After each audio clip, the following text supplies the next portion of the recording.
Bismillahirrahmanirrahim. Assalamualaikum warahmatullahi wabarakatuh.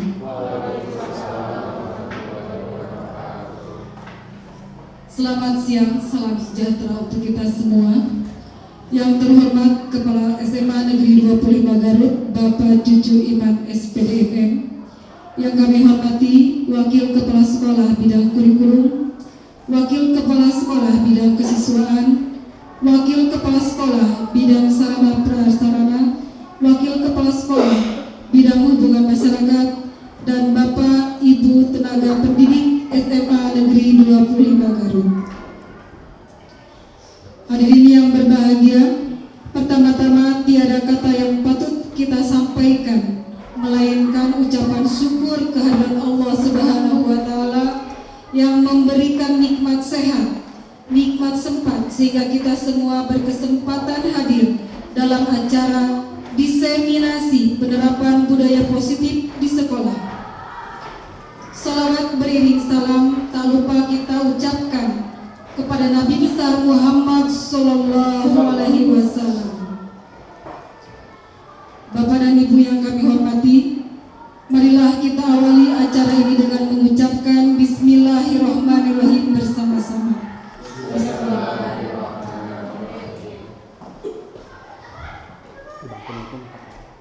Guru penggerak adalah pemimpin dalam proses belajar mengajar yang membantu pertumbuhan dan perkembangan siswa secara menyeluruh, aktif, proaktif. Ia juga memotivasi guru lain untuk menerapkan pendekatan belajar yang berfokus pada siswa dan menjadi contoh serta menjadi agen perubahan dalam ekosistem pendidikan untuk mewujudkan profil siswa Pancasila yang ideal. Alhamdulillah dari sekolah kita memiliki calon guru penggerak angkatan 8. Semoga segala prosesnya diberikan kelancaran. Yang merupakan rangkaian acara selanjutnya yaitu sambutan dari Kepala Sekolah SMA Negeri 25 Garut. Marilah kita sambut bersama untuk memberikan arahannya Bapak Cucu Iman SPDMM. Dengan segala hormat kami persilakan. Terima kasih Ibu Novi atas waktunya yang diberikan kepada saya. Bismillahirrahmanirrahim. Assalamualaikum warahmatullahi wabarakatuh. Alhamdulillahilladzi faddalana ala katsirin min ibadihil mu'minin. Asyhadu an la ilaha illallah wa asyhadu anna Muhammadan abduhu wa rasuluh. Allahumma salli ala sayyidina Muhammadin nabiyil hasimi wa ala alihi wa sallim taslima. Yang saya hormati Bapak Ibu Guru SMA Negeri 25 Garut, alhamdulillahirabbil alamin. Segala puji untuk Allah yang telah melimpahkan rahmat dan karunia-Nya kepada kita. Alhamdulillah pada hari ini, pada siang ini kita bisa berkumpul di ruangan ini untuk mengikuti diseminasi penularan nilai-nilai positif dan nilai-nilai kebajikan universal. Dan ini adalah sebuah hasil pembelajaran yang sudah dipelajari oleh saudara kita Pak Maman dalam kegiatan guru penggerak. Bapak Ibu yang saya hormati, ada beberapa hal pada kesempatan ini yang ingin saya sampaikan. Yang pertama, ucapkan syukur alhamdulillah SMA 25 memiliki aset di guru penggerak yang mudah-mudahan dan insya Allah lulus pada waktunya. Dan yang kedua juga untuk rekrutmen yang angkatan 9, saudara kita Pak Dedi berhasil mengupload dan mudah-mudahan dinyatakan lulus gitu, mengupload persyaratan. semuanya perlu saya sampaikan bahwa sepenuhnya saya mendukung segala hal yang berhubungan dengan peningkatan ilmu pengetahuan, peningkatan karir yang ingin ibu bapak kerjakan. Jadi saya sampaikan, silahkan bapak ibu yang ingin mengembangkan karirnya. Dan perlu disampaikan bahwa guru penggerak ini adalah sebuah gerbang yang harus kita lalui untuk meningkatkan karir di sekolah, kan, di pendidikan. Karena seluruh prasyaratnya nanti apabila kita ingin menjadi kepala sekolah, menjadi pengawas, itu berangkatnya dari sertifikat penggerak, gitu kan, guru penggerak. Nah, ini adalah sebuah kesempatan yang terbuka, artinya gitu kan, yang sengaja pemerintah berikan untuk kita, dan mungkin ini tinggal kepintaran dan kemauan kita untuk merespon stimulus yang diberikan oleh pemerintah ini. Sebenarnya dalam peraturan untuk menjadi kepala sekolah ataupun pengawas itu tidak hanya diharuskan kepada PNS saja, gitu kan. Kalau sekarang mah PNS dan P3K. Jadi semuanya kita berkesempatan. Berkesempatan. Nah, untuk itu saya mohon untuk yang angkatan ke-10 nanti lebih banyak lagi yang bisa mengikuti seleksi atau berkompetisi mengikuti seleksi guru penggerak ini. Dan mudah-mudahan nanti kenapa? Karena begini, dari KCD sudah dinyatakan bahwa 25 itu gurunya muda-muda, gitu kan. Artinya KCD berharap dari 25 itu banyak bibit-bibit yang muncul untuk melanjutkan kepemimpinan di pendidikan, khususnya di Kabupaten Garut ini. Tapi kalau nanti makan penempatan mah jadinya se-Jawa Barat, gitu kan, tidak di Kabupaten Garut. Nah, itu yang pertama. Terus yang kedua, Bapak dan Ibu tadi dalam videonya diseminasi nilai-nilai positif yang akan disampaikan oleh Pak Maman. Setelah saya amati, kita itu dalam membimbing, melayani putra-putri kita harus memiliki sebuah ketegasan. Tapi ketegasan itu harus bisa dicerna dan dimaknai oleh anak bahwa itu adalah sebuah pendidikan, bukan sebuah intimidasi atau paksaan, gitu. Karena dalam masa-masa remaja, anak SMA, biasanya anak satu mempertahankan pendapatnya, gitu kan, ngeyel, beralasan, gitu kan, apapun selalu seperti itu. Kemarin yang masih hangat saya ingat, sebenarnya udah banyak kejadian-kejadian yang saya amati di kelas, di mana berinteraksi selama 6 bulan dengan anak-anak di sini. Emang pada umumnya seperti itu. Contoh misalnya kemarin kebetulan saya lagi di lapang, Pak Dodi nunggu, gitu kan, mau melakukan pembelajaran olahraga.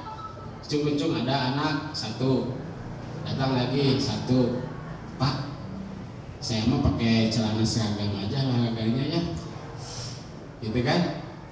Pak Dodi bilang jangan, nanti soe, nah, gitu kan. gitu kan. Setelah itu nanti soe teh, Pak, nggak apa-apa soe oke. Itu datang ngenahan atuh mahnya cek kalau di teh enakeun, masa olahraga pakai cara gitu. Pada saya mah enakeun. Balik lagi bisnis soe, pada saya mah punya 2 calonan juga. Gitu kan. Nah, kalau tidak dirubah, pasti kan dalam interaksi belajar, dalam melaksanakan tugas, dalam kehidupan sehari-harinya juga pasti bakal seperti itu gitu. Banyak adu tawar, banyak argumentasi di mana argumentasinya dia itu ternyata salah gitu. Kenapa salah? Karena menurut pendapatnya dia gitu. Nah, kita berkewajiban untuk merubah perilaku seperti itu. Kenapa? Karena kalau tidak dirubah, itu akan menjadi sebuah karakter dan akan dia anggap itu benar. Sehingga nanti apabila lulus dari sekolah tidak akan berubah. Ketika dia bertemu dengan kehidupan nyata di pekerjaan, di masyarakat, maka seperti itu tetap. Dan sifat-sifat seperti itu tidak akan bisa diterima oleh orang lain, terutama oleh komunitas, oleh organisasi, tidak akan bisa diterima. Jadi kita menegur, berbuat tegas gitu kan kepada anak-anak kita.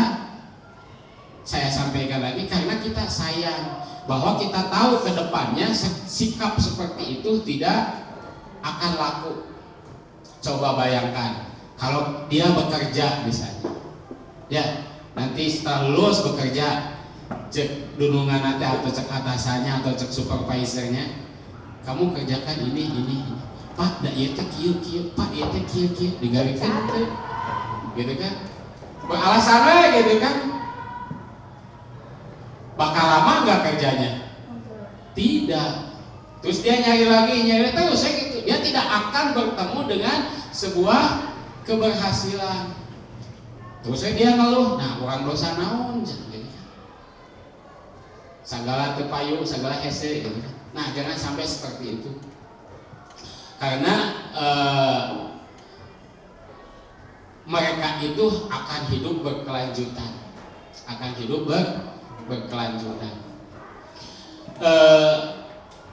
Kenapa begitu? Karena kita bertanggung jawab.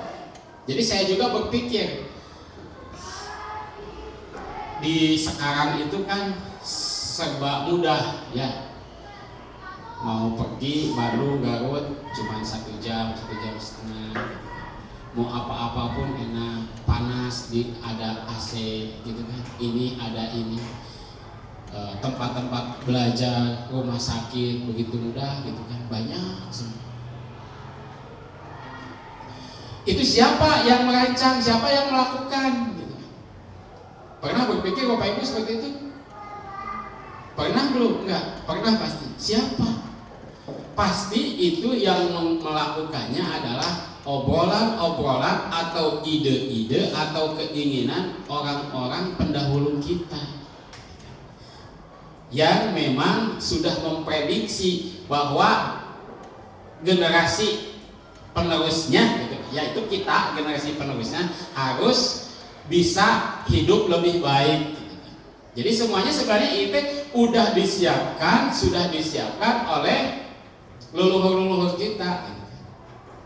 Oleh ahli ekonomi gitu kan, oleh ahli pembangunan, oleh ahli strategi, semuanya udah dipikirkan.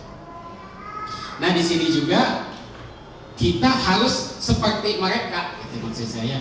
Seperti pendahulu kita memikirkan kenikmatan, keberhasilan yang akan diperoleh 10 tahun atau 20 tahun bahkan 30 atau 100 tahun ke depan oleh penerus kita. Gitu. Makanya pemerintah terus mengenjot dengan penerapan budaya positif seperti itu. Terus gejot gitu kan. Supaya benar-benar berkesinambungan, supaya anak-anak tidak lengah, anak-anak bisa fokus dan nantinya bisa menjalani berkehidupan yang layak, adil dan makmur gitu seperti itu. Itu saja mungkin Bapak Ibu yang bisa saya sampaikan dalam kesempatan ini. Kurang lebihnya mohon maaf. Apa yang saya sampaikan itu benar-benar hasil pengamatan dan kebutuhan nyata yang harus kita lakukan terkait dengan kegiatan kita sebagai pendidik di SMA 25 Garut ini. Billahi taufiq wa hidayah. Assalamualaikum warahmatullahi wabarakatuh.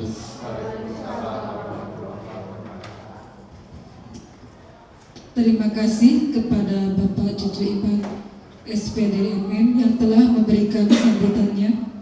Acara selanjutnya paparan tentang penerapan budaya positif di sekolah yang akan disampaikan oleh Bapak Maman Badu Jaman SPD MPD. Dengan segala hormat kami persilakan.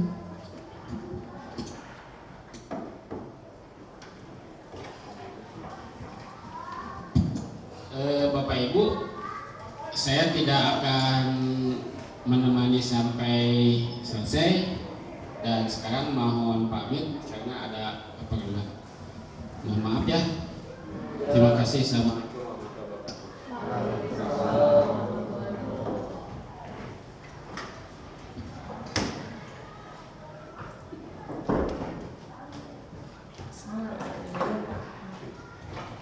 Assalamualaikum warahmatullahi wabarakatuh. Assalamualaikum warahmatullahi wabarakatuh. Mohon izin untuk berdiri. Bapak Kepala Sekolah yang saya hormati, Bapak Ibu Wakil Kepala Sekolah yang saya hormati, Bapak Ibu Guru, rekan, teman sejawat yang saya hormati. Alhamdulillah pada siang ini kita masih diberikan kesempatan, masih diberikan kesehatan untuk saling berbagi. Semoga waktu yang Bapak Ibu luangkan untuk menghadiri kegiatan ini bernilai amal soleh di hadapan Allah Subhanahu wa Ta'ala.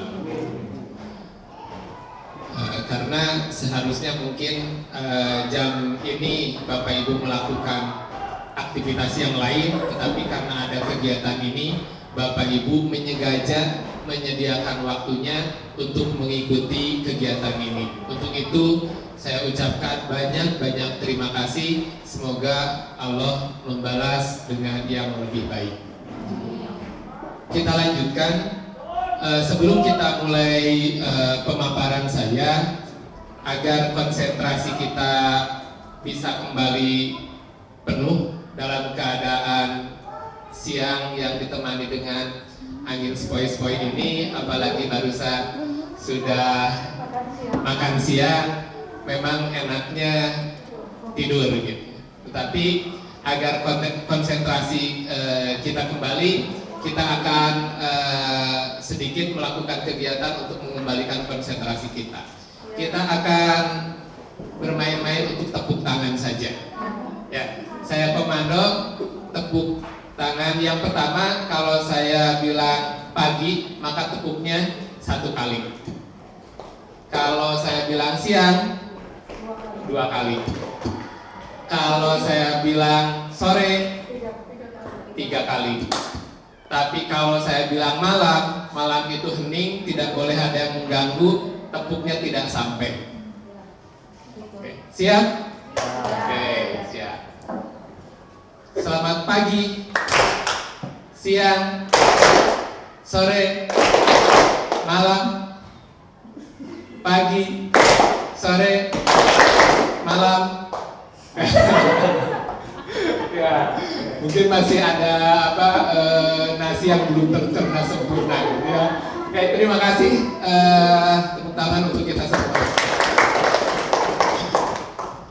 Bapak Ibu, alhamdulillah saya diberi kesempatan oleh Kementerian Pendidikan untuk mengikuti pendidikan guru penggerak angkatan 8 mewakili SMA Negeri 25 Garut, dan itu menjadi suatu kebanggaan bagi saya bisa mewakili SMA Negeri 25 Garut. Yang seperti harapan Bapak Kepala Sekolah tadi, untuk angkatan-angkatan selanjutnya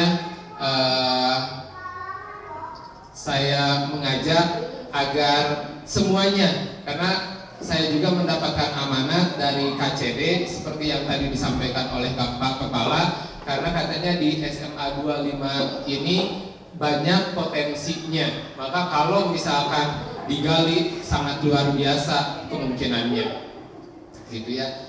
Dan sebagai tambahan info bahwa guru penggerak ini tidak terbatas ASN, P3K, bahkan honorer dan sebagainya. Bahkan kemarin yang belum memiliki RUPTK pun, belum memiliki Dapodi pun, itu dipersilahkan untuk mendaftar di guru penggerak.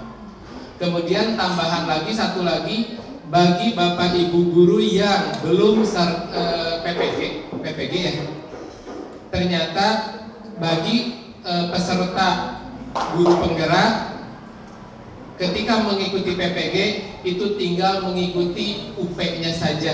Kalau tidak salah UP itu ujian akhir ya. Jadi ketika sudah mengikuti guru penggerak, maka dengan sertifikat itu PPG tinggal mengikuti UP-nya saja. Gitu ya, itu sebagai tambahan. Kita lanjut ke materinya. Di kesempatan ini saya ada satu modul yang menugaskan kepada saya untuk mendesiminasikan, menyampaikan kembali materi itu kepada rekan-rekan semuanya. Materi itu yaitu penerapan budaya positif.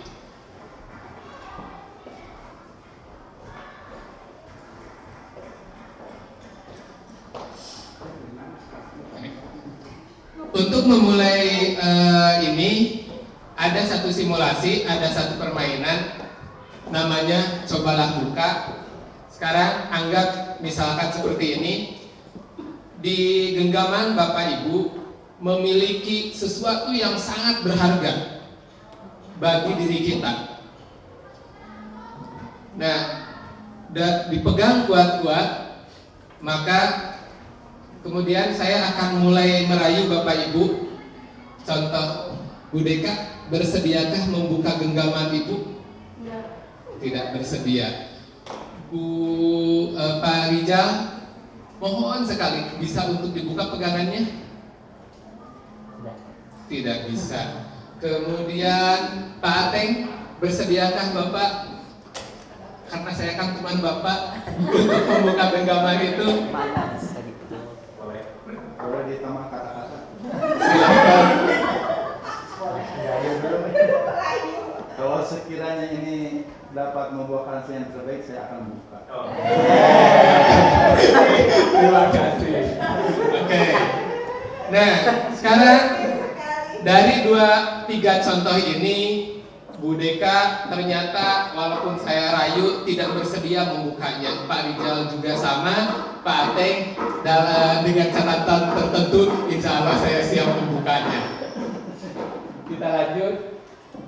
Nah, di pertanyaan pertama tentu ada yang siap membukanya, yang kedua ada yang tidak siap membukanya. Untuk yang siap membukanya tadi Pak Ateng sudah mengemukakan alasannya. Untuk Bu Deka kenapa tidak bersedia membukanya?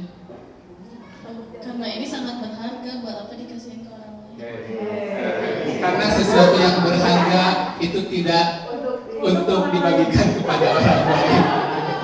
Oke, masuk ke pertanyaan yang ketiga. Dalam kegiatan ini sesungguhnya baik yang tidak bersedia membuka ataupun yang bersedia membuka, maka kendali atau kontrol untuk membuka atau menutup itu adanya di siapa? Oke. Adanya di diri sendiri, tadi seperti yang dikatakan oleh Ibu Wiwi, bahwa adapun saya hanya bisa memohon, meminta, merayu dan sebagainya, tetapi kendali utama kita mau membuka atau menutup itu ada di siapa? Ada di diri sendiri, bukan di diri orang lain. Dan itu kebetulan tadi pagi saya mendengar ceramah sambil bersiap untuk ke sekolah. Pas yang didengarkan itu Pak Ustadznya mengatakan bahwa ketika Nabi Adam mohon dikoreksi Pak Ustadz kalau ada kesalahan, ketika Nabi Adam diturunkan ke bumi karena melanggar memakan buah holdi, yang jelas-jelas itu atas rayuan setan. Tetapi ketika sudah dinyatakan salah, Nabi Adam dalam doanya katanya tidak menyalahkan setan. Gara-gara setan saya harus turun ke bumi. Tetapi Nabi Adam mengatakan dalam doanya bahwa itu adalah qadarullah atau kesalahan. Kalau di bahasa gampangnya itu adalah kesalahan saya. Karena apa kesalahan saya? Karena yang lain mah faktor luar mah hanya bisa merayu, memberitakan kalau kita kuat memegangnya, kalau kita teguh memegangnya, maka itu tidak akan terjadi. Jadi dari gambaran tadi bahwa kendali kontrol itu pada dasarnya bukan dari faktor luar, tapi berasal dari faktor dalam diri kita sendiri. Dan ini nanti yang akan menjadi pijakan dalam proses penerapan budaya positif, gitu. Maka di penerapan budaya positif ini nanti yang dikembangkan bagaimana anak itu disiplinnya berasal dari datang dari diri sendiri. Oke, ini yang tadi ya. Jadi yang pertanyaan ke-1, ke-2 itu jawabannya bisa ada yang siap membuka, ada yang tidak siap membuka. Tetapi pertanyaan yang ketiga, baik yang siap membuka, baik yang tidak siap membuka, pada dasarnya kendalinya, kontrolnya bukan di orang lain, tetapi di diri kita sendiri. Nah, berdasarkan ilustrasi tadi, maka menurut Dr. William Glasser bahwa dalam teorinya choice theory atau teori pilihan meluruskan beberapa miskonsepsi tentang makna kontrol tadi. Di antaranya menurut beliau ada beberapa ilusi yang seolah-olah sedang mengontrol tapi pada dasarnya tidak sedang mengontrol. Yang pertama bahwa menurut William Glasser bahwa ilusi guru mengontrol murid. Ya, karena seperti yang dicontohkan tadi, pada dasarnya ketika guru sedang mengontrol murid, maka pada dasarnya kontrol itu adanya di murid, gitu. Nah, contoh ketika misalkan guru memerintahkan A, B, C, D, E, maka pada dasarnya ketika guru murid siap melakukannya, dia sedang membuka kontrolnya untuk orang lain. Andai ada siswa yang tidak membolehkan dirinya dikontrol oleh orang lain, maka sering kita mendapati anak yang memang menolak untuk dikontrol, dinasehati dan sebagainya. Karena menurut beliau bahwa kontrol itu mutlak berasal dari dalam dirinya. Ketika kita bersedia menjalankan atau mengikuti perintah orang lain, pada dasarnya kita sedang membuka, seperti halnya tadi Pak Teh sedang membuka. Tetapi ketika kita mengasihkan sedang menutup, sedang tidak mau dan sebagainya, maka itu balik lagi ke hal yang tadi. Lanjut, ilusi bahwa semua penguatan positif bujukan itu efektif dan bermanfaat, gitu. Ya, karena di sini dikatakan ilusi karena pada dasarnya sekali lagi bisa nurut dan sebagainya karena itu sesaat saja kalau memang datangnya dari luar, gitu. Contoh misalkan ketika kita bujuk untuk masuk tepat waktu dan sebagainya, ketika hanya datang dari bujukan, ketika yang membujuknya mulai, gitu. maka balik lagi yang mengontrol tetap dirinya sendiri. Kemudian selanjutnya saya bacakan saja. Ilusi bahwa kritik dan membuat orang merasa bersalah dapat menguatkan karakter. Kan kita sering, apalagi mungkin sekarang di tahun politik, bahwa kritik itu untuk membangun dan sebagainya. Tapi menurut beliau, ketika dilakukan tidak tepat melakukannya kepada siswa, malah bukan membangun. Ketika dikritik terlalu terlalu ekstrim, bahkan anak merasa menjadi orang yang gagal terus. Kemudian selanjutnya, ilusi bahwa orang dewasa memiliki hak untuk memaksa, itu kurang lebih sama gitu ya. Kita lanjutkan. Nah, sekarang dari ilustrasi tadi, di sini bagaimana seorang bisa berubah dari paradigma stimulus respon, karena selama ini yang kita lakukan, menurut beliau yang kita lakukan cenderung ke bagaimana suatu tindakan itu lebih ke stimulus dan respon. Stimulusnya A, maka kita merespon dengan B, dan seterusnya. Maka di sini beliau mengarahkan bahwa yang asalnya kita bertindak dari stimulus respon berubah menjadi ke pendekatan teori kontrol, gitu ya. Menurut beliau, bila kita ingin membuat kemajuan perlahan, sedikit demi sedikit, ubahlah sikap atau perilaku Anda. Namun, bila kita ingin memperbaiki cara-cara utama, maka kita perlu mengubah kerangka acuan kita. Berarti yang harus kita rubah ketika mau berubah dari tadi stimulus respon menjadi teori kontrol, maka yang harus dirubah adalah paradigma berpikir kita terlebih dahulu. Atau dengan bahasa gampangnya apa ya? Mindsetnya gitu.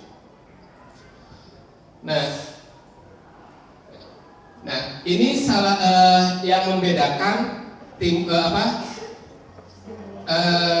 teori tentang stimulus respon dengan teori kontrol.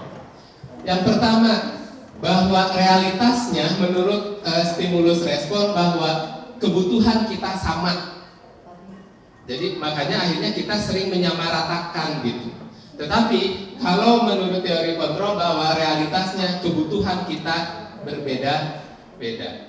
Setiap orang, setiap anak dilahirkan unik. Maka dari keunikannya itu, maka realitasnya kebutuhan setiap anak itu berbeda. Yang kedua, bahwa semua orang melihat hal yang sama. Kalau menurut teori kontrol bahwa setiap orang memiliki gambaran yang berbeda. Boleh jadi ketika ada dua orang yang berada di suatu tempat, tempatnya sama, kejadiannya sama, tetapi dalam cara memandang boleh jadi satu kejadian itu antara si A dan si B akan berbeda cara berpandangannya. Yang ketiga, kita mencoba mengubah orang agar berpandangan sama dengan kita, tetapi kalau menurut teori kontrol bahwa kita berusaha memahami pandangan orang lain tentang dunia. Jadi cenderung kita diharapkan lebih memahami, bukan menganggap bahwa harus semuanya berpikir seperti kita, tapi justru dibalikan bahwa kita harus memahami bahwa orang lain memiliki pemikiran yang berbeda. Selanjutnya, orang lain bisa mengontrol saya, tetapi menurut teori kontrol hanya Anda yang bisa mengontrol diri Anda dengan aktivitas tadi contohnya. Kemudian saya bisa mengontrol orang lain. Kemudian menurut teori kontrol bahwa Anda tidak bisa mengontrol orang lain. Dan seterusnya sampai yang terakhir, maka ketika kita stimulus respon, maka model berpikirnya kan kalau misalkan menang atau kalah. Sampai pak kuat-kuat, kurang kuat, kamu yang kalah, kamu yang menang atau saya yang kalah.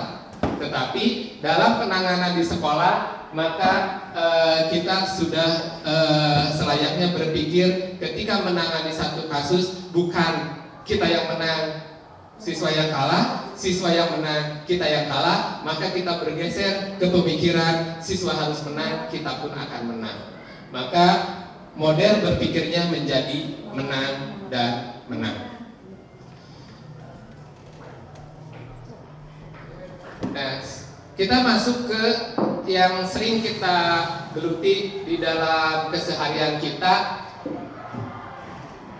Kita untuk agar anak ini berperilaku baik, maka sering kita harus disiplin. Nah, di sini kita akan mencoba sedikit memaknai tentang kata disiplin. Ketika kita mendengar kata disiplin, maka yang terbayang di dalam benak kita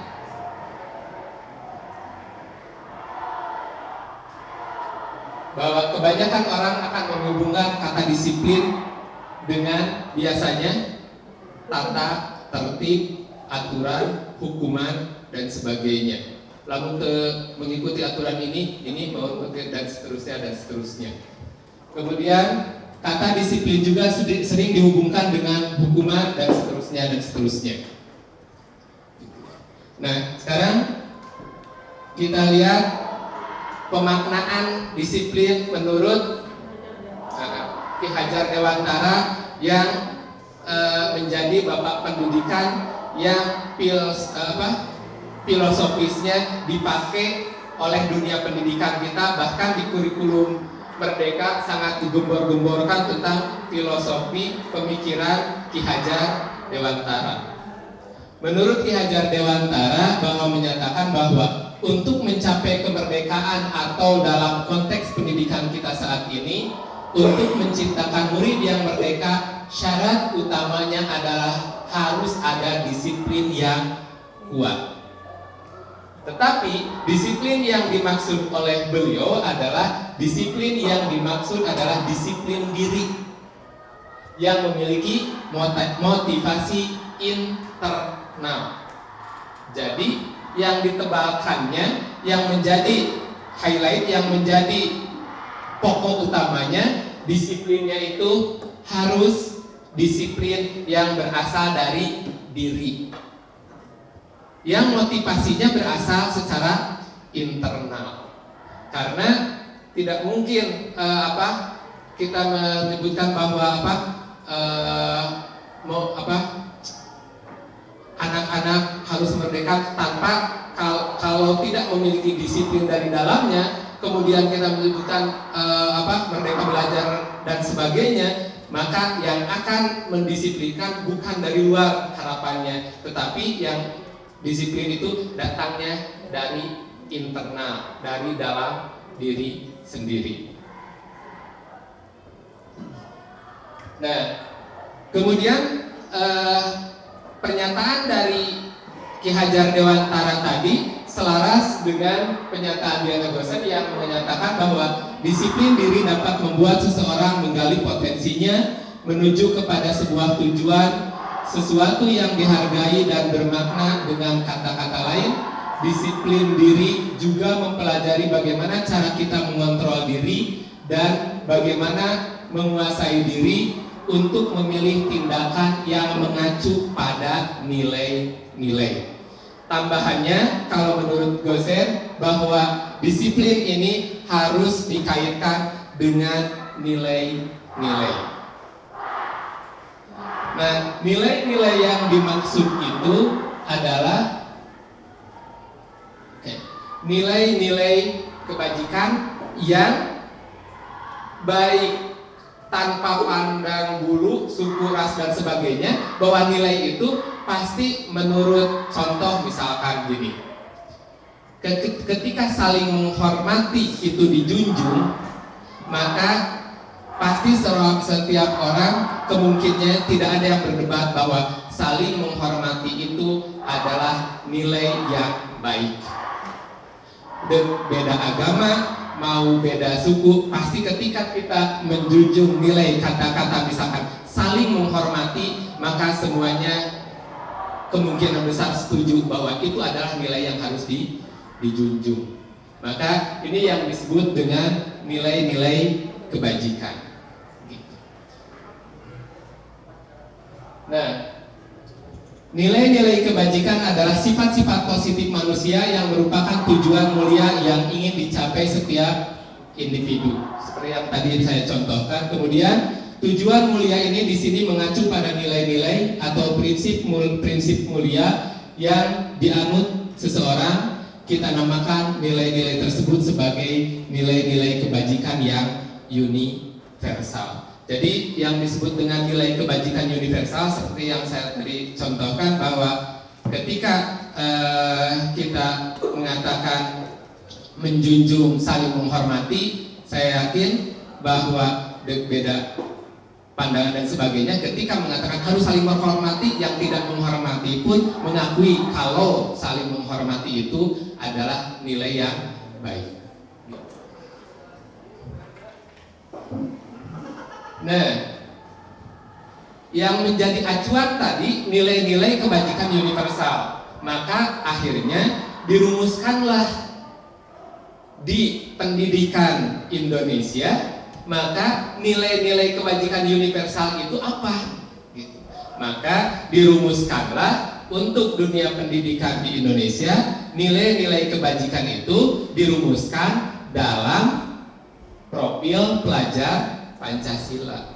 Gitu. Jadi profil pelajar Pancasila itu merupakan rumusan dari nilai-nilai kebajikan yang menjadi acuan dalam dunia pendidikan kita. Sehingga dalam setiap kegiatan di dalam kurikulum Merdeka, maka selalu mengacunya ke profil pelajar Pancasila. Mewujudkan profil pelajar Pancasila ini, mewujudkan profil pelajar Pancasila ini. Karena ini menjadi rujukan atau yang dianggap bahwa ini adalah rumusan nilai kebajikan-kebajikan yang harus menjadi acuannya.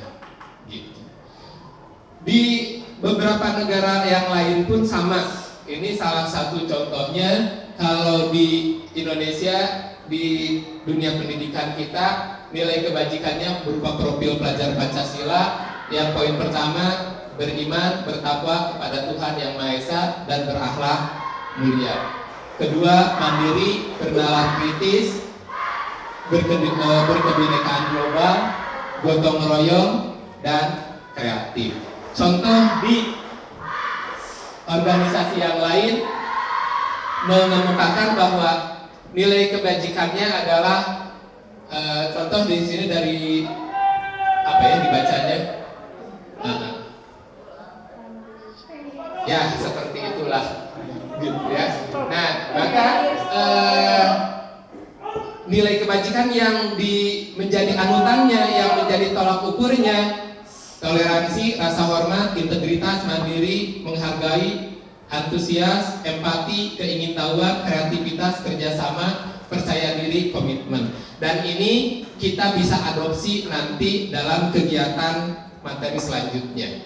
Jadi kita kalau tidak berseberangan dengan profil pelajar Pancasila, maka kita bisa mengadopsi nilai-nilai dari yang lain. Kan kita mengadopsinya 5, bukan mengadopsi di profil pelajar Pancasila 5. Gitu. Tapi ketika kita ada nilai-nilai kebajikan dari yang lain, nanti kalau misalkan untuk lengkapnya ada ada PDF khusus yang memuat ada 6 organisasi yang nilai kebajikannya berbeda-beda. Itu kita bisa adopsi nanti untuk kita mau pakai mana, agar kita misalkan nggak terlalu hesitating ya anak-anak, kita adopsi saja, ambil satu persatu misalkan. Oke, itu landasan yang pertama dari budaya positif tadi yang dikaitkan dengan nilai-nilai kebajikan. Yang selanjutnya, ketika seorang melakukan suatu kegiatan, melaksanakan suatu kegiatan, pasti memiliki motivasi tertentu. Bapak Ibu ngajar ke kelas, pasti ada motivasinya. Saya mengikuti Contoh misalkan mengikuti kegiatan guru penggerak ini pasti juga ada motivasinya. Maka menurut Dr. Willem Gleiser tadi bahwa secara garis bukan Dr. Willem tapi menurut Diana Gosen bahwa dalam bukunya menyatakan bahwa motivasi itu secara garis besar ketika kita melakukan suatu kegiatan maka kita akan dilandasi oleh 3 motivasi utama. Yang pertama biasanya untuk menghindari ketidaknyamanan atau hukuman.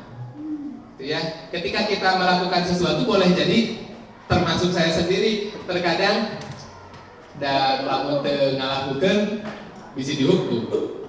Atau dengan kata lain contoh absen dan sebagainya. Atau lamun teu ngiluan asa teu enak ku si A, asa teu enak ku si B gitu. Yang kedua boleh jadi untuk mendapatkan imbalan atau penghargaan dari orang lain. Ini berlaku untuk semua ya, baik boleh jadi introspeksi untuk diri kita, juga untuk siswa-siswa kita. Ya, ketika siswa melakukan kegiatan di kelas, maka boleh jadi ada yang teu enak ku si bapak eta, teu enak ku si ibu eta. Boleh jadi ada yang kedua ingin mendapatkan rewards, itu ingin mendapatkan penghargaan. Dan yang ketiga boleh jadi ketika kita melakukan suatu kegiatan tidak karena menghindari tidak nyaman, tidak karena ingin mendapatkan reward, tapi boleh jadi yang ketiga saya melakukan ini karena saya ingin menjadi lebih baik. Maka yang ketiga ini menjadi orang untuk menjadi orang yang mereka inginkan dan menghargai diri sendiri dengan nilai-nilai yang mereka percayai.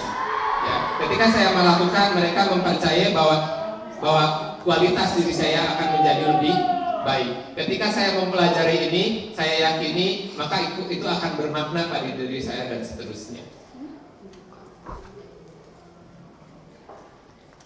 Nah, dari ketiga motivasi menurut Diana Gosen tadi, maka tujuan dari disiplin positif adalah menanamkan motivasi yang ketiga pada murid-murid kita, yaitu untuk menjadi orang yang mereka inginkan dan menghargai diri sendiri dengan nilai-nilai yang mereka percayai.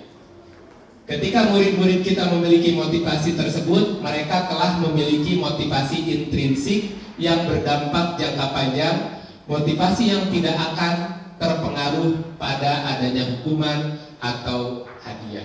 Jadi ketika motivasinya sudah berasal dari diri sendiri, maka ayah hukuman dan ini mah untuk diri saya gitu.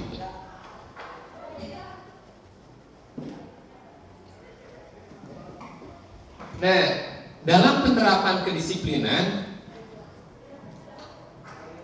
dalam menjalankan peraturan ataupun keyakinan kelas, nanti untuk keyakinan kelas, ada poin tersendiri. Bila mana ada sesuatu pelanggaran, tentunya sesuatu harus terjadi. Tidak mungkin seperti tadi yang Bapak Kepala sampaikan, ketika sesuatu terjadi kita tidak mungkin membiarkan kemeantepkeun. Pasti sesuatu harus terjadi. Nah, yang harus terjadinya itu adalah pilihan kita. Mau diapakan ketika seperti tadi yang disampaikan oleh Pak Kepala. Untuk itu kita perlu meninjau ulang tindakan penegakan peraturan atau keyakinan sekolah kita selama ini. Tindakan terhadap suatu pelanggaran pada umumnya berbentuk yang pertama hukuman, yang kedua konsekuensi.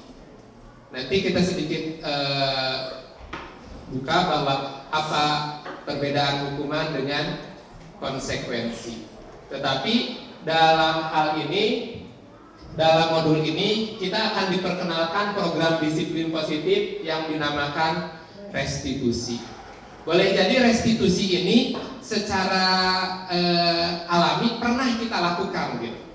Ya, walaupun mungkin nanti tahapannya tidak full seperti yang dicontohkan, tetapi boleh jadi dalam menghadapi suatu kasus kita pernah melakukan hal itu. Yang pertama, hukuman. Kalau hukuman biasanya hukuman ini bersifat biasanya tidak terencana atau tiba-tiba. Biasanya ketika hal sesuatu terjadi, maka kita berpikir dikumahakeun ya. Biasanya terjadi tiba-tiba, maka karena terjadi tiba-tiba berarti kemungkinan besar hukuman ini penerapannya belum direncanakan. Anak atau murid tidak tahu apa yang terjadi karena tergantung guru.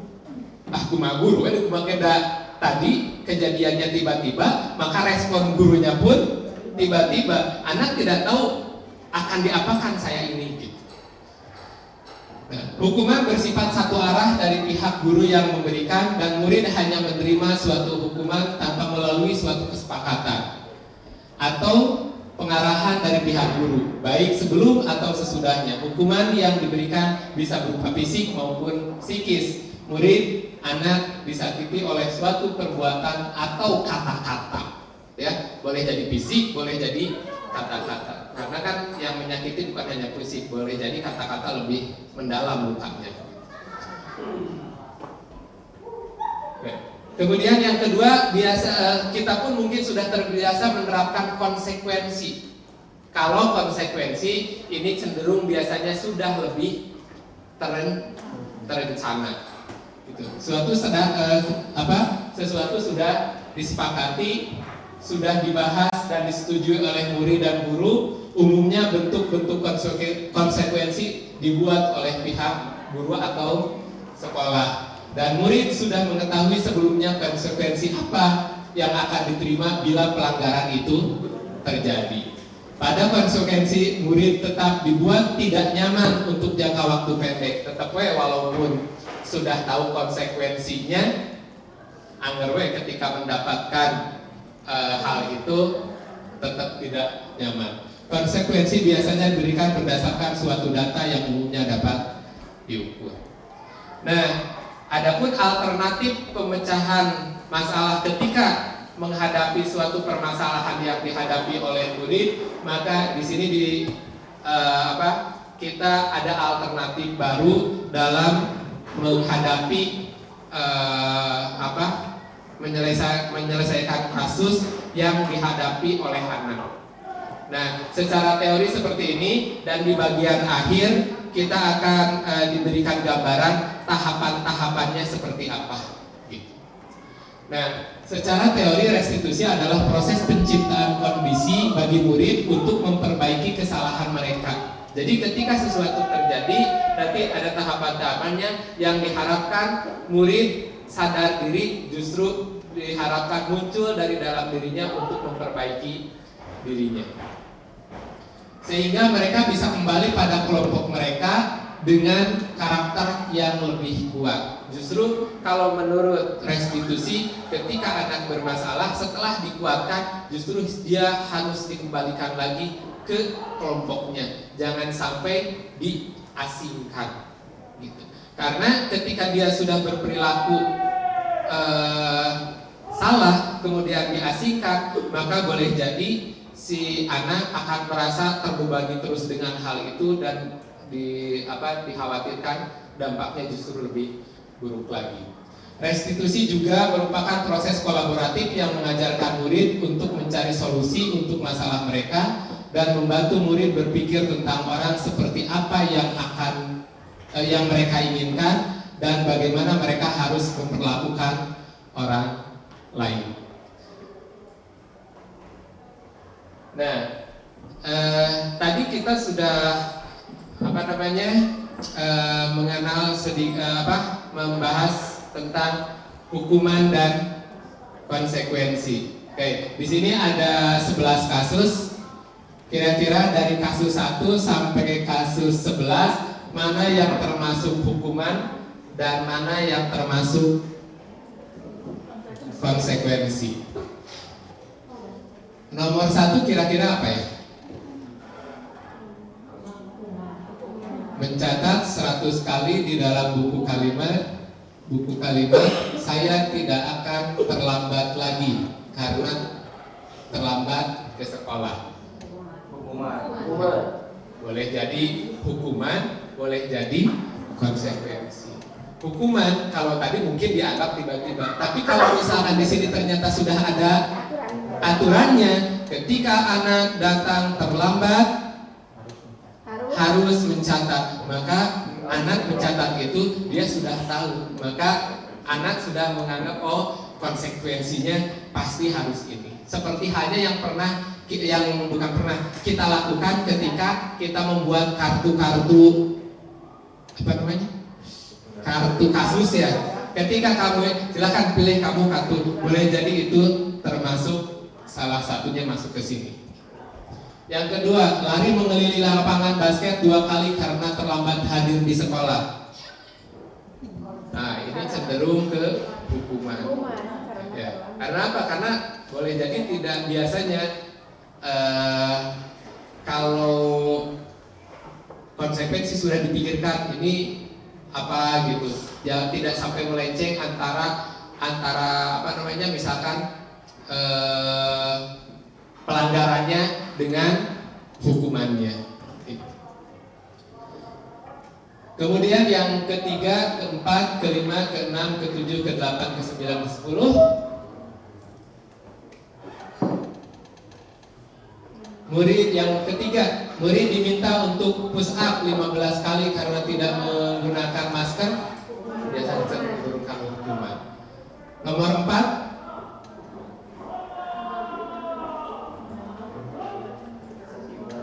konsekuensi.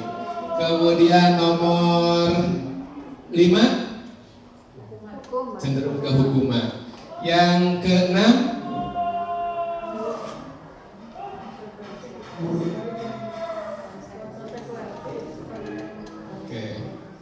nomor keenam,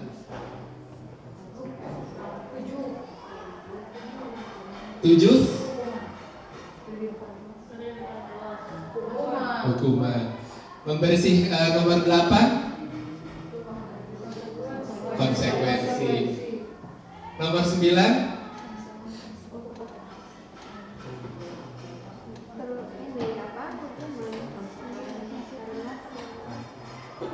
kehilangan 10 menit jam istirahat. Jadi istirahatnya batur mangesi istirahat memang perlu nambahan karena tadi cenderung karena konsekuensi. Yang 10, konsekuensi. 11, lari mengelilingi lapangan. Nah ya Pak Dodi ya.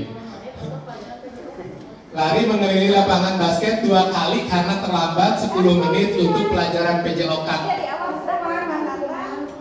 Padahal Pak Dodi pas yang pertama budak kalapang teh kami pemanasan heula 2 keliling. Yang terlambat datang wayahna mengikuti lagi 2 keliling. Maka kira-kira hukuman konsekuensi. Karena yang lain tadi sudah melakukan, kamu yang terlambat, makanya mengikuti apa? Nah, kurang lebih seperti itu. Walaupun nanti tadi di sini pasti ada yang dalam hal tertentu ada yang dianggap hukuman, ada yang dianggap konsekuensi. Itu tergantung balik lagi ke tadi apakah sudah disepakati atau belum. Nah, tetapi ternyata menurut Alvikon bahwa ternyata antara hukuman dan penghargaan itu tidak selamanya baik kalau tidak pas penerapannya. Bahkan ada kata dihukum oleh penghargaan. Yang dimaksud di sini dihukum oleh penghargaan, ternyata tidak semua penghargaan berdampak baik untuk siswa. Menurut beliau, contohnya begini. Ketika penghargaan itu dilakukan, contoh misalkan gini. Ketika penghargaan umroh bagi guru terbaik di sekolah ini, Boleh jadi bagi yang penerimanya gembira, tetapi bagi yang lain belum tentu menghadirkan kecemburuan gitu. Apalagi kalau misalkan tidak dibarengi dengan peraturan yang jelas. Nu kumaha sih nu disebut nu paling berprestasi teh gitu. Dan boleh jadi itu sudah kejadian. Yang kedua, contohnya mungkin saya juga baru sadar kenapa ranking itu ternyata ditiadakan. Contoh, dihukum oleh penghargaan itu salah satunya adalah sistem rankingan. Bagi yang ranking 1, 2, 3 termotivasi, tapi bagi siswa yang paling bawah, yang paling terpuruk dengan adanya rankingan itu, maka dia akan merasa bahwa manusia yang paling gagal, yang paling tidak berhasil, karena ada kumaha mejahna udah jauh pisan gitu. Nah, mungkin ini salah satu gambaran bahwa baru setelah membaca ini, mungkin ini maksudnya kenapa ranking itu ditiadakan gitu, mungkin untuk menjaga agar anak-anak yang terlalu jauh dari ranking 1 dan 2 agar tetap memiliki motivasi yang cukup, jangan sampai mungkin ngedrop gitu. Nah, selanjutnya dalam menerapkan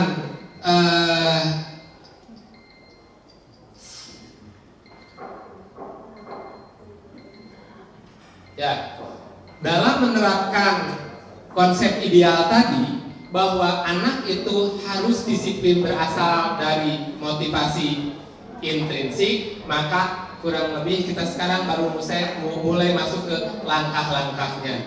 Yang pertama dengan keyakinan kelas. Nah, tadi di disiplin positif bahwa disiplin itu harus dikaitkan dengan nilai-nilai. Jadi ketika anak melakukan itu karena dia meyakini nilai-nilai yang disepakati tadi, maka pada awal proses pembelajaran alangkah lebih bijaknya kalau diawali dengan pembentukan keyakinan kelas. Mungkin kita sudah mengenal, yang sering kita kenal adalah peraturan kelas. Tetapi di sini peraturan kelas digeser menjadi keyakinan kelas. Nah, pertanyaannya, kenapa bukan peraturan kelas tetapi keyakinan kelas? Karena keyakinan seseorang akan lebih memotivasi seseorang dari dalam. Kalau aturan-aturan lebih cenderung memotivasi dari luar, karena aturan ini saya ini, karena aturan ini saya ini. Tetapi kalau keyakinan kelas atau keyakinan diri, maka ketika melakukan itu yang diharapkan motivasinya berasal dari dalam dirinya sendiri. Nah, untuk tahapan-tahapan proses keyakinan kelas, tadinya saya materi ini mau meminta waktu IHT gitu ya, agar pas waktunya gitu. Tapi karena berhubung waktu itu tidak memungkinkan kesehatannya, maka walaupun mungkin sekarang sudah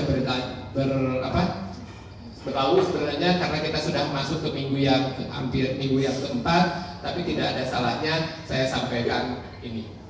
Nah, proses atau prosedur pembentukan keyakinan kelas ini di sini yang diharapkan tidak berasal dari guru ke anak atau dari sekolah ke anak, tetapi keyakinan kelas ini adalah hasil kolaborasi antara anak, murid dengan guru, gitu. Agar nanti mereka merasa memiliki bahwa ini keyakinan ini adalah keyakinan yang saya rumuskan, bukan keyakinan yang dipaksakan. Maka yang pertama mempersilahkan warga sekolah, kalau di sini mungkin murid-murid, di sekolah untuk bercurah pendapat tentang peraturan yang perlu disepakati karena kita mungkin konteksnya di kelas, yang di kelas. Jadi kita mempersilahkan kepada anak terlebih dahulu kira-kira enaknya supaya sekolah di kelas ini dapat berjalan aman, nyaman. Menurut kalian apa ya kira-kira yang perlu kita buat? Kita bisa memberikan sticky note gitu. Kan kadang-kadang anak kalau disuruh ngomong langsung hesek gitu. Nah, boleh jadi sticky note-nya ditempelkan. Nah, maka anak mencurahkan di sana apa saja kira-kira yang mereka harapkan gitu. Selanjutnya mencatat semua masukan-masukan murid di papan tulis atau di kertas besar, di mana semua anggota kelas warga sekolah bisa melihat hasil curah pendapatnya. Kemudian susunlah keyakinan. Baru setelah anak ini bercurah pendapat, kira-kira misalkan kita harus disiplin, kita harus masuk tepat waktu, kita harus A, B, C dan selanjutnya. Baru kita masuk ke proses penyusunan keyakinan kelasnya. Kalau tadi ini lebih detail, maka kalau keyakinan kelas kita geser ke nilai-nilai kebajikan yang tadi. Contoh misalkan ketika anak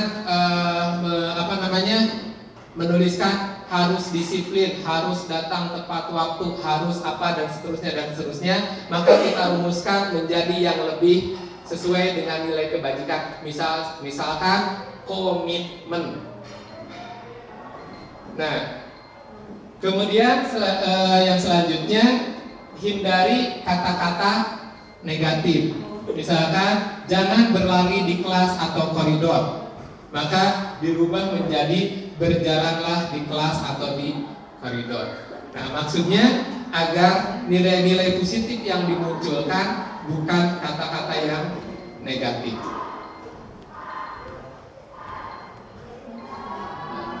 Kemudian tinjau kembali daftar curah pendapat yang sudah dicatat, sederhanakan dengan bahasa yang lebih simpel seperti tadi. Contoh berjalan di kelas, dengarkan guru, datang tepat waktu, berada di bawah satu payung, yaitu keyakinan untuk saling menghormati. Jadi kita bisa kan anak A, B, C, D dan sebagainya. Oh, kita kelompokkan. Oh, berarti kalau kalian melakukan ini kalian sedang menjunjung saling menghormati dan seterusnya. Kemudian tinjau ulang keyakinan kelas bersama-sama. Sebaiknya keyakinan kelas tidak terlalu banyak. Bisa berkisar antara 3 sampai 7. Sebab lamun loba teuing lieur. Jadi jangankan untuk dilaksanakan, diingat pun lupa gitu ya. Tapi makanya di sini keyakinan kelas tidak usah terlalu banyak, 3, 7, tetapi mencakup hal-hal yang utama gitu.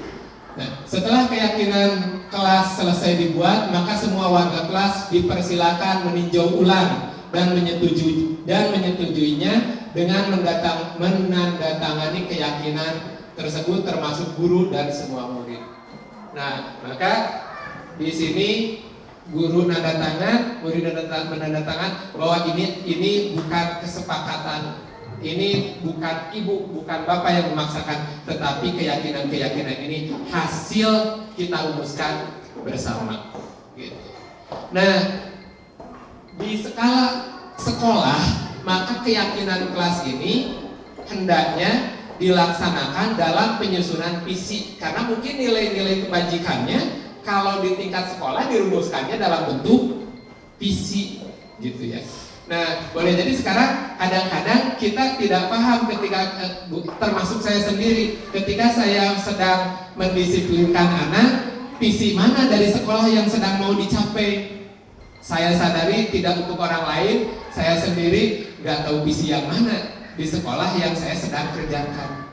Ketika saya masuk ke dalam kelas, duka visi mana yang sedang saya tuju. Ketika saya mengikuti kegiatan A, nggak tahu visi mana. Tetapi kalau hasil perumusan bersama di sini diharapkan maka setiap langkah kita, setiap kegiatan kita memiliki tujuannya. Gitu. Keyakinan kelas selanjutnya yang bisa dilakukan dilekatkan atau dibuatkan, kemudian akhirnya kita tempel di dinding kelas dan sebagainya untuk selalu diingat. Semoga dengan ditempelkan itu maka selalu mengingatkan kepada anak-anak. Contoh ini keyakinan kelas di kelas 12 IPA. Jadi setelah dari hasil banyak dan sebagainya, maka dirumuskan 3 saja. Yang pertama, hormat. Kedua, bekerja. 3, diterima dan dimiliki. Gitu. Jadi nanti akan kaitannya dengan kegiatan yang terakhir. Ketika anak melakukan sesuatu yang tidak sesuai, maka kita kaitkan lagi ke sini, Kita lanjut, dipercepat. Selanjutnya ada yang disebut dengan kebutuhan dasar manusia dan dunia berkualitas. Nah, dalam memahami tadi tentang kebutuhan dasar manusia, menurut Ki Hajar Dewantara bahwa kita ambil contoh perbandingannya dengan hidup tumbuhnya seorang petani, dalam hakikatnya sama kewajibannya dengan seorang pendidik. Menurut beliau bahwa ketika petani melakukan tugasnya, maka tidak jauh beda dengan kita selaku pendidik. Ketika petani menumbuhkan padi dan jagung, maka kita merawat tumbuh dan kembangnya siswa-siswa kita. Nah, yang menanam padi misalnya, hanya ketika petani menanam padi yang dia hanya dapat menuntun tumbuhnya padi, tetapi ia dapat memperbaiki kondisi tanah, memelihara tanaman padi, memberi pupuk, membasmi ulat-ulat atau jamur-jamur yang mengganggu hidup tanaman padi. Jadi yang dilakukan oleh petani dia tidak bisa mengubah padi menjadi tumbuhan yang lain. Yang dia bisa lakukan, dia mengetahui kebutuhan si padi ini. Kemudian kebutuhan itu dipenuhi agar padi ini dapat menjadi padi terbaik ketika dia tumbuh. Nah, selanjutnya menurut William juga dia bahwa seluruh tindakan manusia memiliki tujuan tertentu, yaitu memenuhi kebutuhan dasarnya.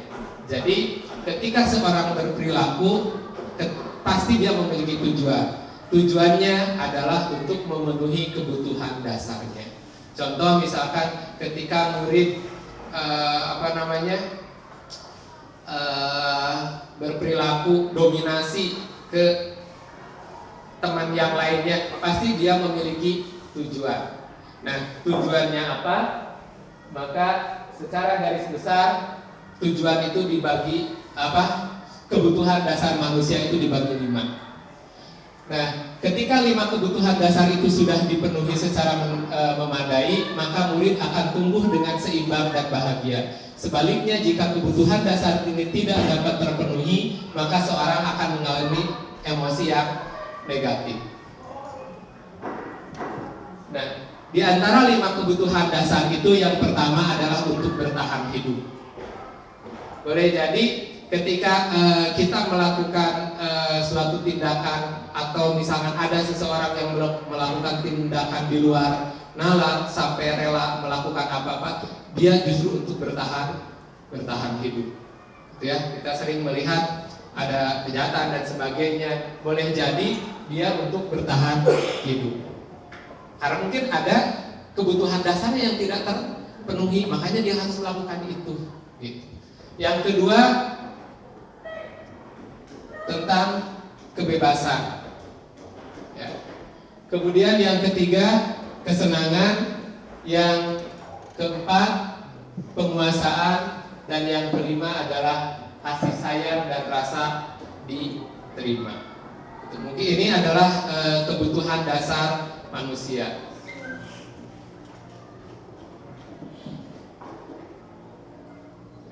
Untuk selanjutnya, Glaser menyatakan bahwa kapasitas untuk berubah ada di dalam diri kita jika kita dapat mengidentifikasi kebutuhan apa yang mendorong perilaku kita, maka perubahan perilaku positif dapat dimulai dengan mencari solusi untuk memenuhi kebutuhan tertentu dengan cara yang positif. Jadi kalau menurut ini, ketika anak ada yang berperilaku, kita harus sampai mengetahui kebutuhan apa yang ingin mereka penuhi, gitu ya. Maka ternyata kalau menurut teori ini berat jadi guru begitu ya. Bahkan harus sampai ketika anak berperilaku A, sampai motivasi kebutuhan apa yang tidak terpenuhi. Ketika anak tidak datang ke sekolah, ternyata kita, apalagi contoh tadi ada yang sudah ada yang visit misalkan ke rumahnya, ternyata di rumahnya boro-boro disayang, boro-boro mendapatkan rasa cinta dari orang tua, pas datang ternyata dia hidup dengan siapa dan sebagainya. Maka di sini kita disadarkan ketika anak berperilaku yang boleh jadi di luar nalar menurut kita, ternyata anak tersebut boleh jadi sedang memenuhi kebutuhan dasarnya yang dia belum dapatkan. Makanya di sini langkah selanjutnya guru diharapkan memberikan contoh di sini.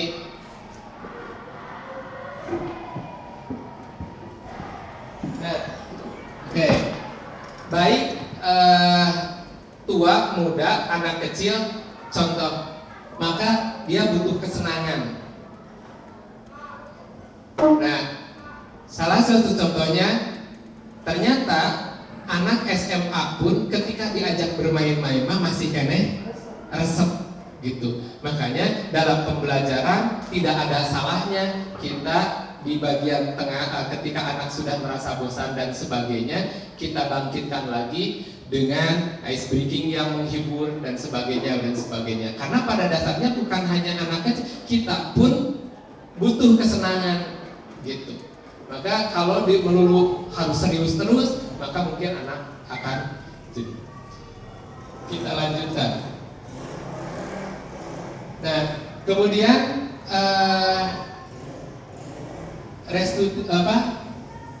restitusi 5 posisi kontrol.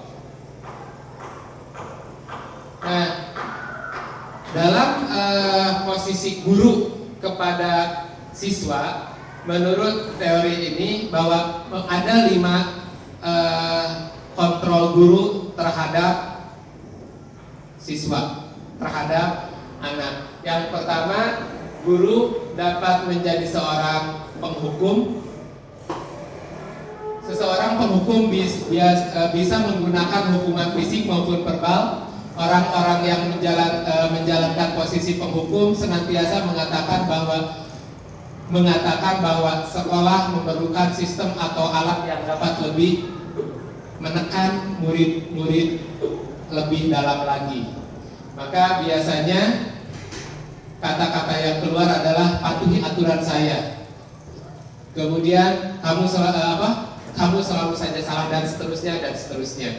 Nanti mungkin untuk ini agar lebih kita menikmatinya, ada video khusus yang ada dengan contoh-contohnya.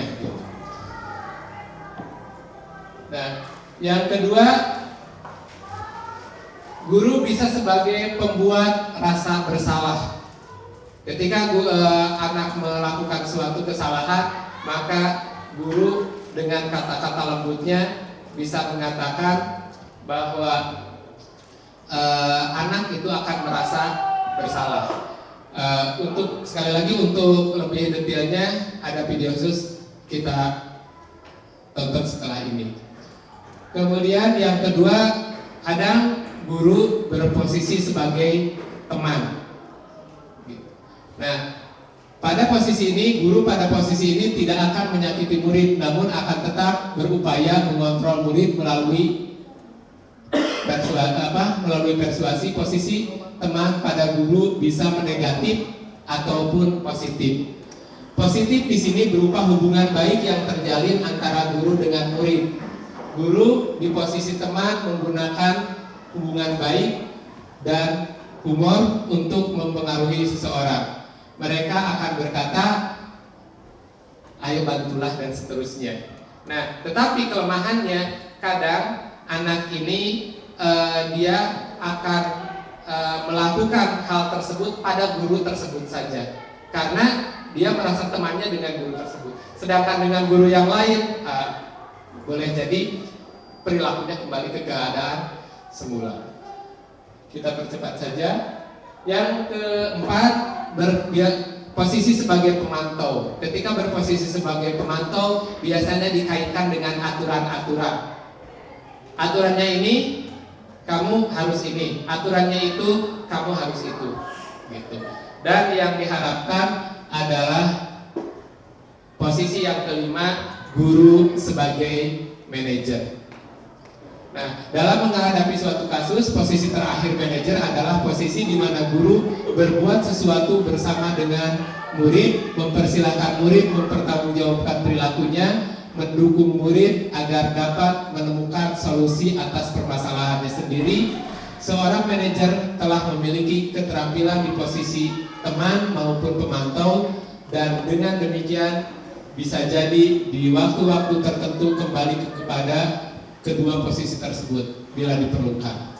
Namun bila kita menginginkan murid-murid kita menjadi manusia yang merdeka, mandiri dan bertanggung jawab, maka kita perlu mengacu kepada restitusi yang akan menjadikan murid kita seorang manajer bagi dirinya. Maka yang diharapkan dari kelima posisi kontrol ini adalah bahwa guru sebagai manajer. Dan bagaimana menjalankan guru sebagai manajer, maka di salah satu cara yang dapat dilakukannya adalah di materi yang terakhir tentang segitiga restitusi. Dalam menyelesaikan satu permasalahan, maka di sini tadi di awal kita diberikan alternatif baru. Yang pertama tadi yang sudah biasa kita kenali sebagai hukuman, yang kedua konsekuensi, dan yang ketiga yang ditawarkan. Boleh jadi tadi saya sampaikan ini sudah pernah kita lakukan, tetapi mungkin penamaannya saja yang belum terbiasa. Kita kenal tadi restitusi karena di sini melibatkan 3 langkah, maka kita di sini disebut dengan segitiga restitusi. Segitiga restitusi adalah suatu proses dialog yang disajikan oleh guru atau orang tua agar dapat menghasilkan murid yang mandiri dan bertanggung jawab. Saat guru di posisi manajer, aspek yang dikembangkan pada murid adalah motivasi intrinsik. Jadi pada dasarnya segitiga restitusi ini ketika menyelesaikan suatu masalah, yang diharapkan bukan lagi anak merasa dihukum dan sebagainya, tetapi diarahkan anak untuk membangkitkan kembali motivasi intrinsiknya, motivasi dari dalam dirinya sendiri. Nah, segitiga restitusi melibatkan 3 tahapan, 3 langkah. Yang pertama, menstabilkan identitas. Teori kontrolnya, kita semua akan melakukan hal yang terbaik yang bisa kita lakukan. Kemudian langkah yang kedua, validasi tindakan yang salah. Ya, teori kontrolnya adalah semua perilaku memiliki alasan seperti yang tadi, kebutuhan dasar manusia, bahwa setiap tindakan pasti memiliki tujuan. Tujuannya apa? Untuk memenuhi kebutuhan dasar manusia. Dan yang ketiga, menanyakan keyakinan. Kita semua memiliki motivasi internal. Oke. Sisi yang pertama, menstabilkan identitas. Di menstabilkan identitas ini, ketika kita mendapatkan suatu kasus anak, maka di sini kita tidak langsung menghakiminya. Yang pertama adalah menstabilkan identitas. Berdasarkan prinsip membuat kesalahan adalah bagian dari proses pembelajaran. Yang kedua, berperan menggeser identitas murid dari identitas gagal ke identitas yang sukses. Yang ketiga, jangan mengkritik murid yang sedang mengalami identitas gagal. Kalau di sini justru diharapkan ketika ada anak yang melakukan kesalahan, maka dia seolah-olah sedang ada dalam keadaan gagal. Ketika tadi kritik yang berlebihan, maka anak boleh jadi selalu berada dalam keadaan merasa gagal dan gagal lagi, gitu. Nah, di sini pertanyaannya dapat mengajukan pertanyaan bahwa intinya seolah-olah kita ketika ada suatu masalah kita stabilkan dulu emosinya, gitu. Misalkan membuat kesalahan sesuatu yang wajar, bukan berarti salah itu wajar, gitu ya. Tetapi ketika kita menstabilkan anak yang sedang, apalagi misalkan marah, sedang bergebu-gebu dan sebagainya, maka kita seolah-olah kita tenangkan dulu, gitu. Bahwa pada dasarnya, misalkan ketika anak sedang berantem, kemudian sampai bukan berarti kita mewajarkan kegiatan itu, tapi kita bisa mengatakan bahwa wajar dalam Bapak G lalu misalkan mendapatkan perlakuan seperti itu mah boleh jadi Bapak G akan melakukan hal yang sama. Tetapi bukan berarti benar, gitu. Tapi dalam menghadapi suatu kasus boleh jadi kita distabilkan dulu identitasnya, bahwa manusia tidak ada yang sempurna. Kemudian kita bisa memperbaiki masalah ini. Kemudian yang keempat, saya tidak menanyakan kesalahan. Kemudian kita bisa menyebut Bapak tidak maksud memperpanjang masalah yang kita hadapi. Kita akan coba cari solusinya, gitu. Sehingga boleh jadi anak yang merasa sedang salah itu seolah-olah merasa akan ada solusinya. Diharapkan maka anak lebih stabil, gitu. Yang kedua, tahapan yang kedua, validasi tindakan yang salah. Baru setelah anak tadi merasa tenang dan merasa bahwa setiap masalah pasti ada solusinya, baru kita masuk ke validasi tindakan yang salah.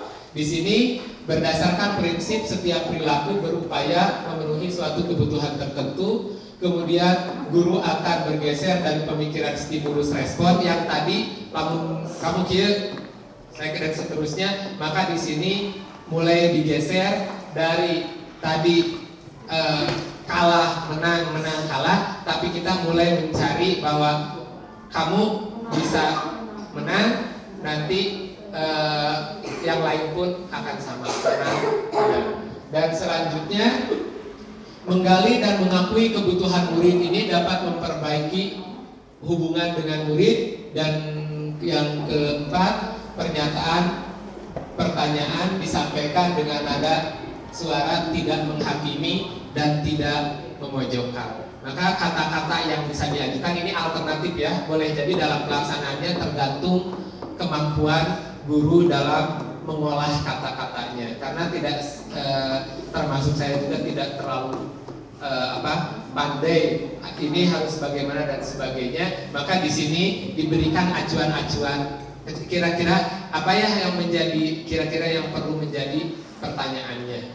Tetapi ketika apakah harus seperti ini, balik lagi tadi ke kemampuan guru dalam menghadapi itu. Ya, ajukan pernyataan bahwa kamu bisa saja bertindak lebih gegabah dari itu. Misalkan anak sudah melakukan yang salah, boleh jadi kita lebih dengan pernyataan seperti ini, anak dapat lebih mengakui nanti kesalahannya, gitu. Bahwa kamu bukan melakukannya tanpa suatu alasan tertentu. Jadi intinya mah bahwa tadi kita ingin gali bahwa kebutuhan apa yang sedang ingin dipenuhi oleh anak tersebut. Kamu melakukannya karena mempertahankan sesuatu yang penting bagimu. Kemudian yang keempat, mungkin kamu bisa mempelajari suatu perilaku baru yang lebih efektif. Bersediakah kamu mempelajarinya? Setelah anak tadi distabilkan emosinya, kemudian pernyataan-pernyataan yang mengubah dari stimulus respon menjadi teori kontrol, dan yang terakhir kita kaitkan perilaku anak yang salah tadi dengan keyakinan yang telah kita sepakati. Gitu. Jadi keyakinan kelas ini yang berfungsi nanti sebagai jangkarnya. Jadi ketika anak berperilaku, maka kaitkan lagi ke keyakinan yang pernah kita sepakati. Di sini teori kontrol menyatakan bahwa pada dasarnya kita termotivasi secara intrinsik saat perilaku telah divalidasi dan diidentifikasi sukses atau stabil, maka murid telah siap mengaitkan keyakinannya dengan tindakan yang salah. Misalkan dengan memberikan pertanyaan sebagai nilai-nilai apa yang telah kita sepakati. Baru setelah itu kita tanyakan, kamu masih ingat nggak tentang keyakinan kelas yang pernah kita buat? Kira-kira ketika kamu tadi datang terlambat atau kasusnya apa, kira-kira keyakinan kelas mana yang telah kamu yang tidak sesuai dengan keyakinan kelas itu. Nah, sehingga di sini diharapkan yang menyatakan bahwa dirinya salah, tidak sesuai dengan keyakinan itu bukan kita, tetapi murid atau siswa yang mengatakan bahwa saya bersalah karena tidak sesuai dengan keyakinan ini. Karena tidak jarang kita menemukan, kamu ngerasa salah tuh, boleh jadi itu iya, gitu ya. Boleh jadi itu iya itu dalam artian ternyata memang anak itu dia tidak merasa salah, padahal kurang masalah, gitu. Ketika misalkan anak ngomong punten dengan nada yang kasar, karena saya juga pernah mendapati cik atu kasep nyarios teh lemes panggil ge atos pak. Boleh jadi mungkin iya anak itu tidak sadar kalau yang dia lakukan itu salah, gitu. Makanya perlu dikaitkan dengan nilai-nilai yang pernah disepakati. Ya, jadi yang disebut dengan budaya positif di sini adalah agar positif itu dalam artian disiplinnya itu berasal dari dalam dirinya atau termotivasi secara intrinsik, gitu. Jadi bahkan ketika anak melakukan salah pun diharapkan anaklah yang mengatakan bahwa diri salah dengan tahapan-tahapan seperti tadi. Tentu dalam pelaksanaannya apakah ini harus dilaksanakan semuanya? Tentu balik lagi dalam pelaksanaan di lapangannya, balik lagi ke kitabnya, gitu ya. Boleh jadi kasusnya kalau tidak terlalu berat, tidak perlu dari stabilkan dulu emosi dan sebagainya. Cukup hanya dengan menanyakan, adik kamu melakukan ini kira-kira sesuai dengan keyakinan kelas yang kita sepakati. Mungkin boleh jadi dapat sesimpel itu, gitu. Bapak Ibu terima kasih sudah menyimak dengan sangat seksama. Budaya positif saya sudah menyampaikan dari awal sampai akhir. Semoga memberikan sedikit gambaran. Saya yakin penjelasan ini jauh dari kata sempurna dan saya pun tidak berniat untuk menggurui Bapak Ibu. Saya cenderung ke memahami diri saya sendiri untuk menjadi pribadi yang lebih baik. Karena ya saya yakin Bapak Ibu sudah lebih baik, sudah lebih sempurna dalam menjalankan budaya positif. Sedangkan saya sendiri saya yakin masih banyak hal yang perlu diperbaiki. Itu yang dapat sampaikan. Terima kasih. Saya kembalikan ke Ibu Moderator. Assalamualaikum warahmatullahi wabarakatuh.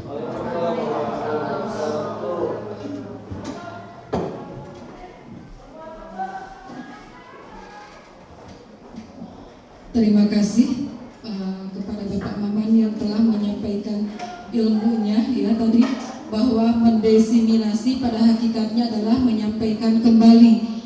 Tadi Pak Maman telah menyampaikan ilmunya yang sudah beliau gali dari modul yang tadi disampaikan. Mudah-mudahan kita dapat memetik ilmunya dan mengaplikasikannya di sekolah ini mengenai penerapan budaya positif di sekolah. Baik Bapak Ibu, acara demi acara telah selesai dilaksanakan. Kita tutup saja acara hari ini dengan bacaan hamdalah bersama-sama. Alhamdulillahirrahmanirrahim. Terima kasih atas segala perhatiannya. Mohon maaf atas segala kekurangan. Assalamualaikum warahmatullahi wabarakatuh.